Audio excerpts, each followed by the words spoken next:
everyone, good morning. I'm so glad that you are here. Today, I'm really excited to be chatting with Dr. Analiesse Carter. We're talking about how to have safety during your pregnancy in the midst of this COVID pandemic. Dr. Analiesse, would you like to say a couple words about yourself?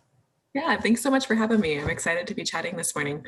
I was born and raised in a small town in Eastern Washington where family medicine doctors did everything. So family medicine doctors took care of patients in the hospital, delivered most of the babies in town. And so I pursued my medical training, intending to do a lot of the same. I went to medical school at University of Washington and was part of their targeted rural underserved track. And I went on to do residency at Tacoma Family Medicine there. And so now I am in Silverton, Oregon, where I've been the last 2.5 years practicing. I spend most of my time in the clinic doing family medicine as you would traditionally think of it.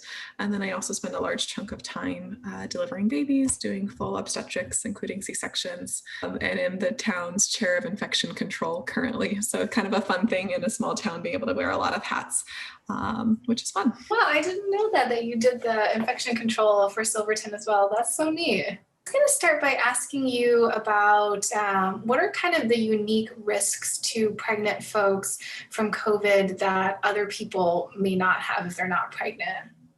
Yeah, great question.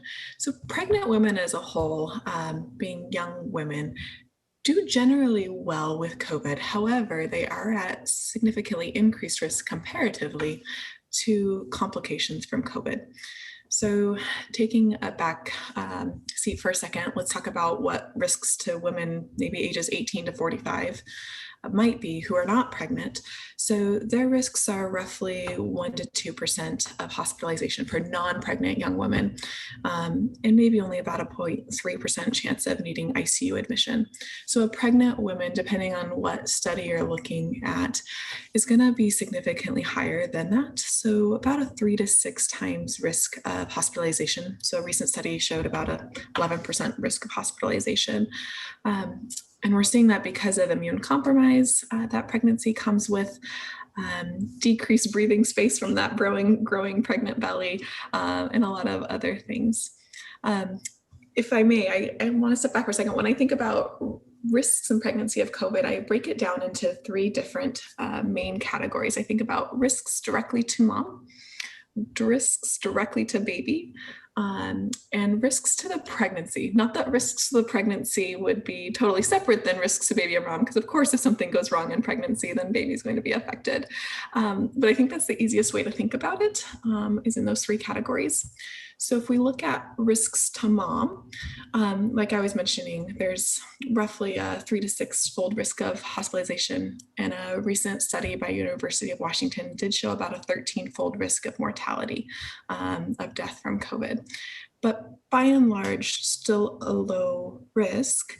And really we're seeing that those who are having complications from COVID often have other risks going on. So in addition to being pregnant, are overweight, have diabetes, hypertension, asthma, all of the things that we see in non-pregnant women increasing their risks are going to, in addition to pregnancy, additionally increase your risks of COVID. So in the University of Washington study, all of the women actually who passed away, pregnant women, also had additional comorbidities. So when I see one of my pregnant women come to me and they have COVID, I say, hey, you're likely going to be okay. This is serious. And I want you to keep me posted on your evolving symptoms so that we can get you extra help if you need it.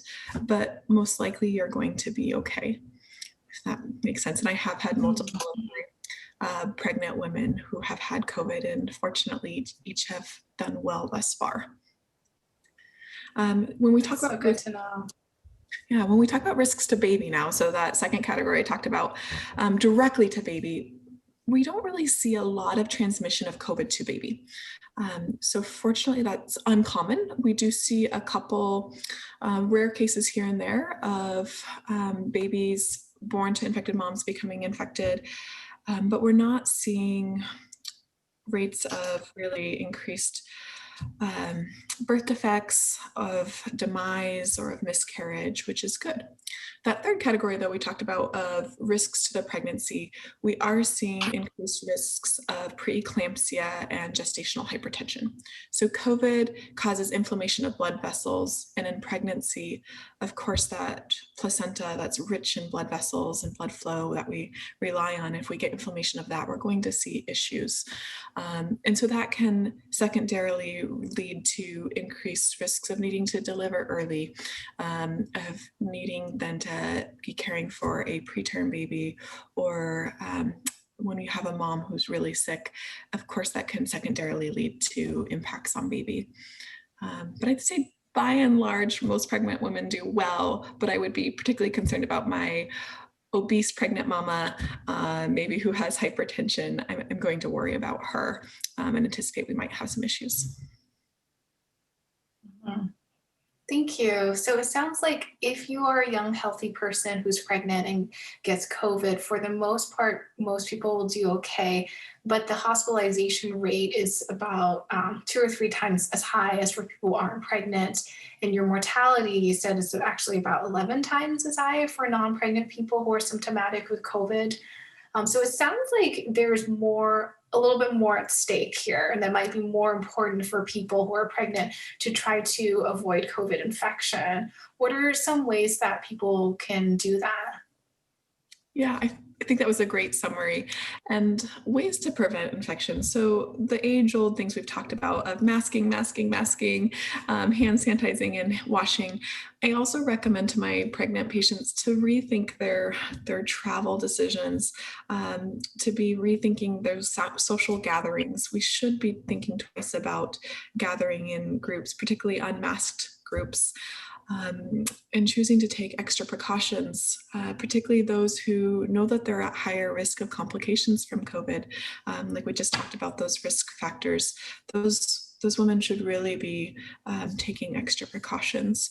So in my personal work as a physician, I know I'm at increased risk of exposure. And so I am very careful with my masking with an N95, in addition, a face shield, washing my hands all the time. Socially, I am very careful about who I am gathering with. Fun fact information, my husband had COVID actually recently, about a month and a half ago. And other fun fact, as you're aware, I am pregnant around 17 weeks with my first. And so he had COVID while I was pregnant. And of course, knowing this information, I'm like, oh goodness, like I know I'm at increased risk and I have to figure out how to protect myself.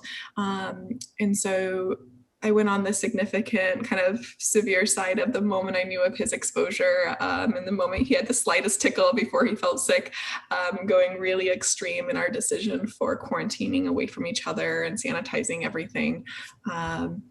And I had one vaccine on board, and in addition to all those precautions, I was able to not get COVID. But making all those personal decisions in my life to really try and ensure that I don't get COVID, understanding that if I do, I'll be at increased risk compared to if I were not pregnant.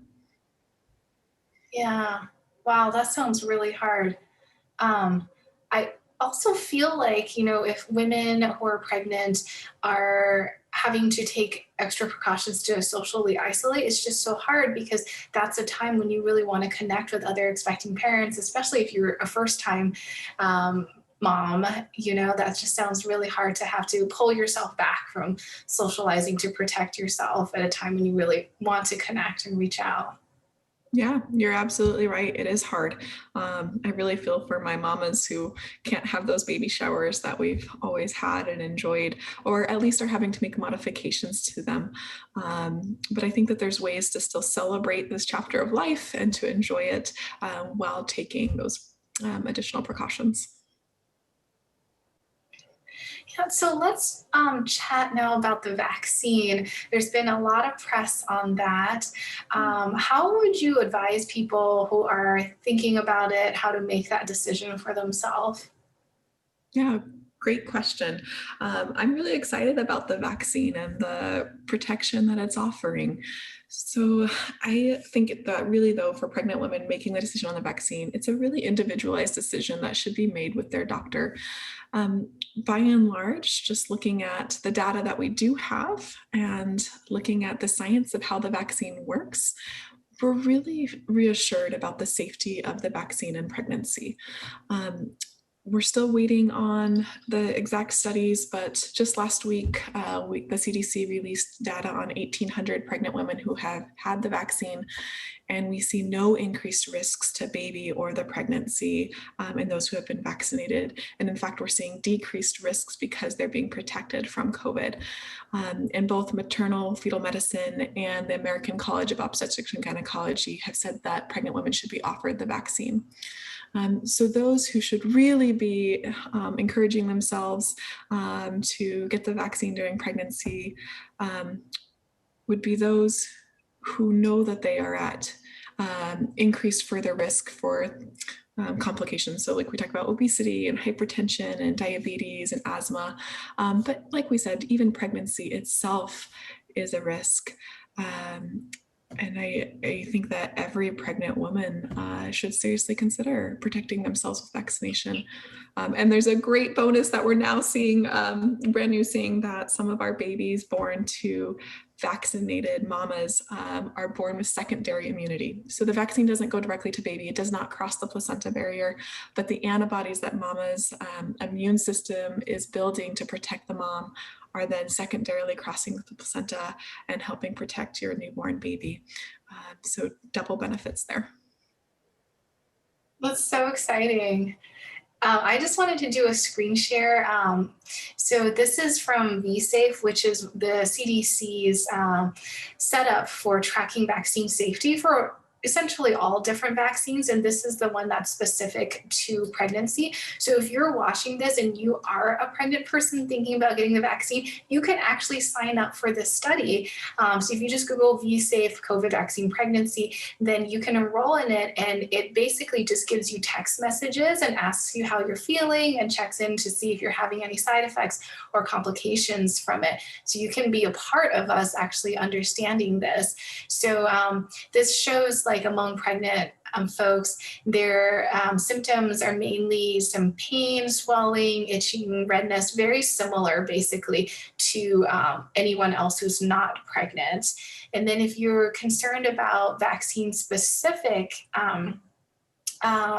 side effects for pregnant women, this slide here shows the rates of miscarriage, stillbirth, gestational diabetes, preeclampsia, preterm birth amongst people who've gotten vaccinated. And really none of them is statistically significant for being different amongst the background rate versus those who've gotten the vaccine. And then actually in the Moderna one, there was actually a small decrease in miscarriage rate, which I thought was interesting, but it wasn't actually significant.